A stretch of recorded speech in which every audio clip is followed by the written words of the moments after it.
Episode 219, Unintended Consequences of the Wrong Target. This is the World Organic News for the week ending 22nd of June 2020. John Moore reporting. Decarbonise the air, recarbonise the soil. The trouble with, in inverted commas, knowing is it leads to certainty. Certainty leads to errors, and these errors usually come from the unintended consequences of the original knowing. It may well be part of the human condition. It is certainly part of the current industrial agricultural paradigm.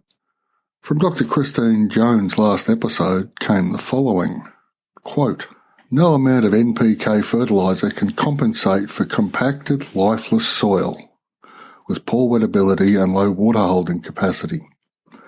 Indeed, adding more chemical fertiliser often makes things worse. This is particularly so for inorganic nitrogen and inorganic phosphorus, N and P.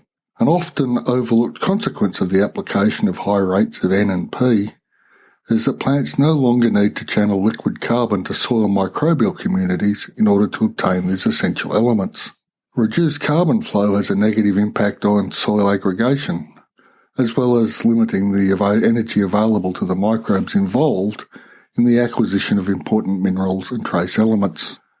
Lack of trace elements increases the susceptibility of plants and animals to pests and diseases." End quote. The somewhat interesting and unintended consequence of using artificial NPK is the retraining of the plant physiology. It is a common error and part of a pattern of hubris. I think it was in Salt, Sugar, Fat that I found the following story. When the fat, carbs and protein of food were discovered, some bright spark decided we had all we needed to create powdered baby milk. Armed with this knowledge, they did so, and of course the babies died. What was missing? Trace elements. No one knew about them, so they weren't even considered. In the same way, NPK seems to power plants along, but the reality over time is dead soil and the need for extra NPK and trace elements. That's fine, we'll just use cheap oil to grow food with artificial fertiliser. What could go wrong? Once we headed down that short-term gain line of reasoning, we eventually ended up in a glyphosate-drenched world of cost shifting. Let me explain. Glyphosate annihilates weeds, hooray! It doesn't affect any life form but plants because it works on the Shikimati pathways in plants, which animals don't have, so therefore it's safe to spray on everything we don't want growing. In fact, the Monsanto advocate suggested the stuff was safe enough to drink. There's a link for that in the show notes, and I kid you not. Anyway, this is the sort of nonsense we get when hubris is taken to the extreme. Now, it turns out glyphosate probably damages the microbiome of animals, humans included. Doses may have to be fairly high given the legal actions around the world by individuals with cancer whose jobs expose them to the stuff constantly, but still the effects are there. From a University of Texas at Austin study, link in the show notes, exposure to glyphosate in honeybees tends to reduce the immunity of the bees. It turns out the gut microbiome in bees, and it would appear humans, is connected to the immune system, and that glyphosate disrupts the gut microbiome immunity connection quite severely. There's a link to that gut microbiome immunity in the show notes. None of this would have been apparent to the developers of glyphosate, yet here we are. Bayer bought Monsanto and now has to foot the legal consequences of Monsanto's chemical. Yet the effects of glyphosate ripple through the ecosystems of the world, not dissimilar to the neonics we discussed last week, link in the show notes, which was intended to stop insect predation on corn seeds, but which ended up killing the parasitic wasps that predate on slugs eating corn crops, in effect turning the slugs into mobile insecticides. I recall Joel Salatin saying something to the effect that we humans are really good at hitting targets, but very poor at asking if the targets are worth hitting. He was referring to CAFOs, confined animal feeding operations, also known as feedlots, or criminally inhumane factory farms. Just because we can doesn't mean we should, but we still do, over and over again. The thing is, most of these missteps, NPK fertilisers, CAFOs, neonics, were all developed for commodities. And if you are in the commodity game, you are a price taker. The only way to get more moolah is to increase production from a given area. Output becomes the only game in town.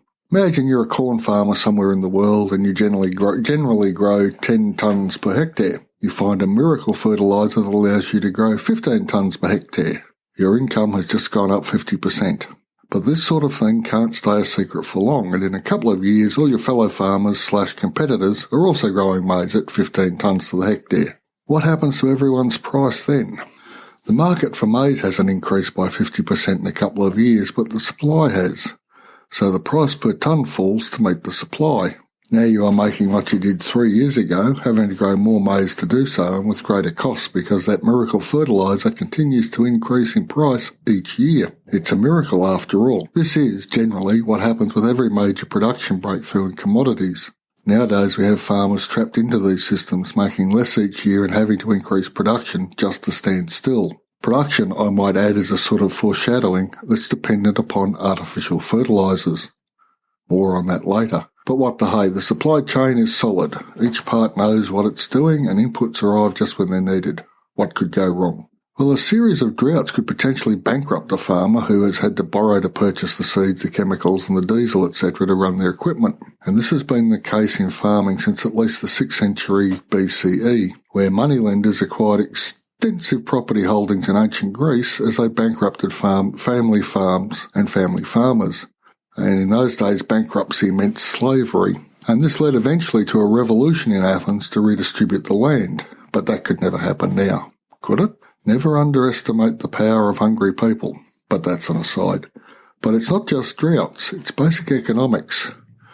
By not relying on the extra costs of imported fertility, but instead using regenerative techniques like rotational grazing, cover cropping and so on, it is possible to grow maybe not as much as chemically driven production, but say 80% of the output with say 10% of the costs. It doesn't take long for those economics to work in the favour of the 80% production model.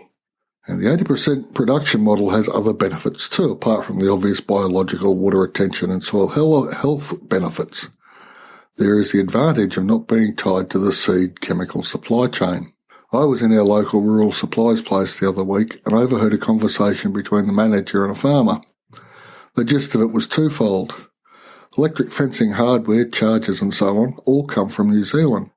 And with the lockdown over there, the factories were shut. No replacement parts, no new chargers, nothing being shipped.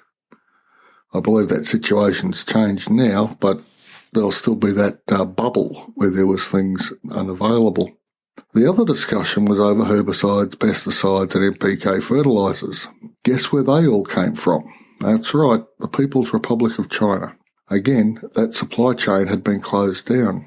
Not much stock was kept on hand because the supply chain, in inverted commas, knew when there was demand for particular products and to ensure they were available just on time. Only now they aren't. The look of horror on the farmer's face and embarrassment on the manager's I will not forget quickly. So become an 80% producer and you'll automatically become more resilient. I would also argue that given the correct application of regenerative methods, production will quickly outgrow the 80% mark. In a regenerative system, the most important input is the mind of the farmer. In the chemical industrial system, it's the supply chain. Which way seems safer to live? I know which I feel more comfortable with. So from next spring, because we'll have been here 2 years by then almost, we will be ramping up our systems using pigs and ducks as the animal inputs, barley, spelt and wheat as our winter grains, peas, broad beans and buckwheat as our cover crops, maize as our summer grain, pumpkins, melons, spuds and beans as our feed and food crops, and garlic on 25% of our land as our cash crop. All these things are subject to change except for perhaps the garlic, which I'm sort of wed to because I find that an enjoyable thing to grow. Every rotation will be put in place to ensure perfect growing conditions for the garlic. We could plough the whole place and put it all to garlic, but I don't think the taste would be the same. All the goodness of the sunshine trapped in the rotations and poured into the garlic will create flavour to die for. And when I say sunshine, I mean the energy from the sun trapped in each of the rotations and added to the soil. For more on this sun capturing idea, read the blog post Fractional Farming, link in the show notes. And with that, it only remains for me to say, there's a link to a Udemy course in the show notes entitled Growing a No-Dig Garden if you'd like some formal assistance in your gardening. You can also go to or send people to episode 207 where I discuss a quick response garden if you know someone that wants to get into it quickly. And remember, in this unusual time, if we put in the groundwork now, we can all change the world, even if it's a little bit to start with. And we will then begin the process of decarbonising the air, recarbonising the soil. Thank you all for listening, and I'll be back next week.